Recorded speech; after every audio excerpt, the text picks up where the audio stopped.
All the best to Jim Irsay's family. By all accounts, a wonderful person who did a lot of good in the world. All right, welcome in. It's the Breer Report for May the 27th. Just to update you on where we're at in the NFL calendar. Obviously, it's a quieter period, but most teams start their OTAs this week. What does that mean? Well, this is the first chance in 2025 for those teams to go 11 on 11. So essentially, this is the start of actual football practice. No pads, no hitting. None of that quite yet. That won't come until the summer. But over the next 3 weeks, we have actual football practices. There will be the mandatory full squad mini camps in the middle of June.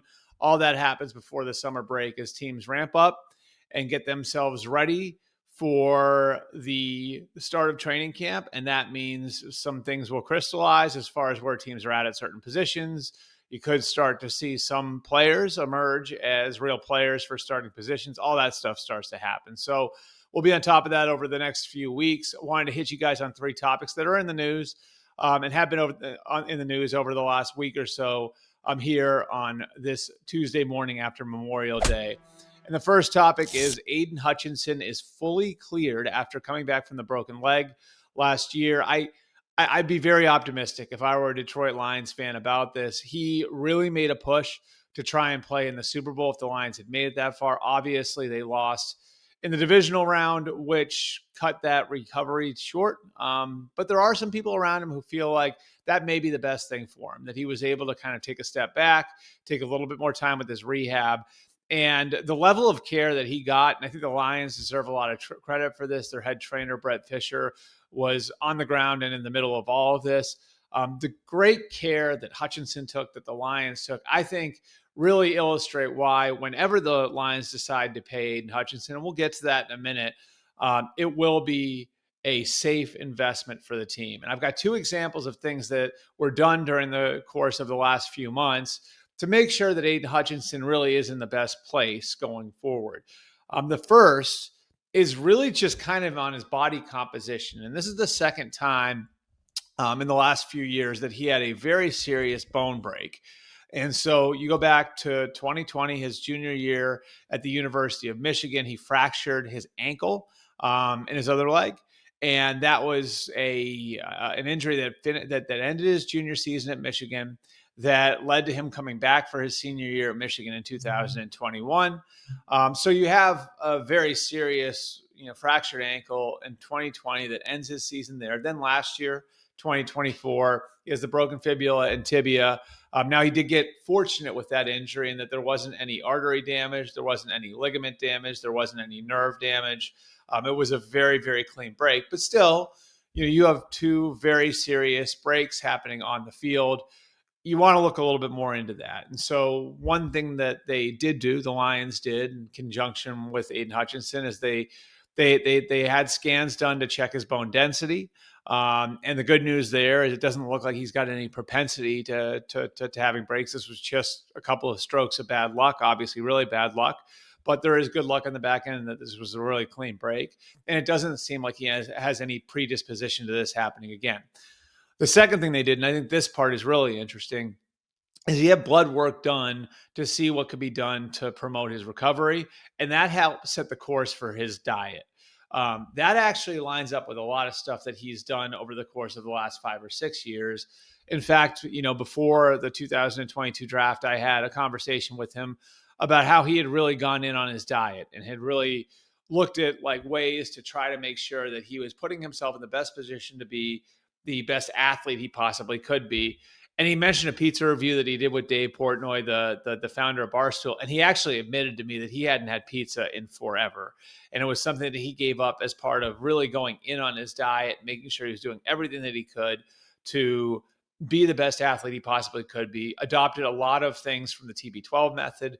And this is another example of him doing everything that he can to put himself in the best position to be the very best football player he possibly can be. The overall point, though, right, when you talk about doing the scans on his bones, when you talk about doing the blood work, is this is a guy who's all in on his football career. And if I were the Lions right now, seeing the way he worked to try to get back for the Super Bowl, seeing the way he's handled his rehab since, seeing that he's here now and looks like he's full throttle and ready to go, and I'm not going to say it's going to be as if nothing happened, but sort of feels like that's the place that they're in right now, would make me feel really good about investing back into him with a big long-term contract. And it is worth noting that the Lions just went down this road with the first pick of the Brad Holmes, Dan Campbell era. Penei Sewell was a top 10 pick in 2021. That was the first draft for Holmes and Campbell. And the Lions rewarded him at the earliest juncture they possibly could. They didn't go into the fourth year of his rookie contract. They, of course, had the fifth-year option on top of that with 2 years left on his contract. They go in and they redo Penei Sewell, and they take care of him long-term. So the precedent has been set there. Sewell's deal got done. I would think that the Lions, who haven't gotten far with Hutchinson's people yet, I would think that the Lions are going to go in on Hutchinson the same way they went in on Sewell. And of course, then the question becomes whether or not the average per year, whether or not that number starts with a 3 or a 4. Hutchinson's camp may want to wait until after Micah Parsons' deal gets done. We already have a $40 million contract on the books with an edge rusher in Myles Garrett. So you would think that that's going to be somewhere in the $40 million per year range. And again, if I'm the Lions, it's a lot of money, of course, for any player, but I would feel good about that money being invested well based on how Aidan Hutchinson is handling everything and based on the year that he was having before he got hurt in 2024. All right, our second topic. Aaron Rodgers, again in the news, as he's been in the news really for the balance of the year, was at an event last week where he was answering questions, mentioned playing in Chicago next year. The Steelers, of course, playing in Chicago. He did say that he wasn't going to be playing for the Saints. So I thought this is a good place to really give you guys an update on where he's at and where things are going here. I think the first thing to remember, we've talked about this a bit over the last couple of weeks, is why we're here and why he and the Steelers didn't consummate a deal, say at the beginning of April, and just say, okay, Aaron, you take care of your personal, your personal, affairs. There were some things that he was taking care of. Again, we're very respectful of all of that. You go and do the travel that you need to do. You go and take care of your personal matters, take care of the people around you, and then show up whenever you're ready to show up. The problem with that, of course, is if you do it that way, then at the beginning of the off-season program, at the beginning of OTAs, which is this week, at the beginning of minicamp, the questions are going to be, where's Aaron? Where's Aaron? Where's Aaron? And that's not just a problem for Aaron Rodgers himself to handle. It's a problem for the other players. It's a problem for the coaches. So instead of pressing that, you just say, okay, you take care of your stuff. And then when you show up here, you're all in. I also think to some degree, all of this was affected by Aaron Rodgers' own experience last year. My understanding is he was a little pissed about the way that everything went down last year and the way that everything was handled, with the Jets minicamp and how there was, and not specifically anybody in the Jets organization, but just he didn't like the way that everything was digested and the way that everything happened so publicly last year where he wasn't at the minicamp. And I do think having gone through that last year certainly could affect his outlook when it comes to, do I sign, do I not sign? Do I sign now and wait, or do I wait until I'm ready to be all in and sign? So to me, the next deadline isn't today, which is the start of OTAs for the Steelers. To me, the next big deadline would be the start of minicamp, which is in a couple weeks. And I would think that that would be a juncture when the Steelers would really love to have him in. So I think we're in a critical stage right now, but I don't think we're at a critical date. Again, I would expect that Rodgers will be a Steeler, and the Steelers are expecting Rodgers to be there at some point. And, now the ball is in Rodgers' court, and he's got his personal matters to take care of, and we'll see where it goes from here. Finally, third topic for today. Jim Irsay's passing at 65 years old. Very, very sad. And I think the best way to really kind of encapsulate, and I've thought a lot about this over the last, 6 days since the news broke. I think the best way to encapsulate the accomplishments of Jim Irsay, because he had his demons, admittedly, and he went through a lot personally. And, he had his ups and downs from a team standpoint as well. When I think about the legacy of Jim Irsay, I think about something that is very, very difficult to do. He changed the perception of his last name. He changed how people thought when they heard the name Irsay. And that is pretty incredible. His father, of course, well documented, was abusive, was an alcoholic, was a was very, very difficult to work with. Didn't do a lot in the community, and probably was best known for loading up the Colts onto those trucks in 1984 in Baltimore in the dead of night, onto the Mayflower trucks, and moving them to Indianapolis. Um, I don't think that there could have been a more detested owner than Bob Irsay. And so for Jim to come in and completely flip the perception of his last name and completely flip what people think of when they think of the Irsay name. And, it was interesting talking to the Colts COO, Pete Ward, last week, who was as close with Irsay as anyone, who was really his right-hand man, and who, had actually first gotten to know Irsay when they were both starting with the team in 1982 in Baltimore. They became close when the team moved in 1984 to Indianapolis. Um, like Pete was very much in on the idea, like, hey, like, Jim wanted to atone for a lot of the mistakes his father made, and wanted to make up for a lot of the things that went wrong with the Colts before he got the team. And there's obvious accomplishments. I think, like, he meant a ton to the city of Indianapolis, and that's become kind of one of our sports capitals now. And a lot of the work that Jim Irsay and his front office did in putting together New England or Indianapolis as this sports capital was a huge part of that. Getting Lucas Oil Stadium built, they get a Super Bowl there. All of us in our business, we go there every year for the combine. Final Fours there. The Jim Irsay, big part of his legacy is making the Colts the Indianapolis Colts. Like, my dad, when I was a kid growing up, used to refer to the Colts as Baltimore. Couldn't stop that habit. I don't think anybody does that anymore.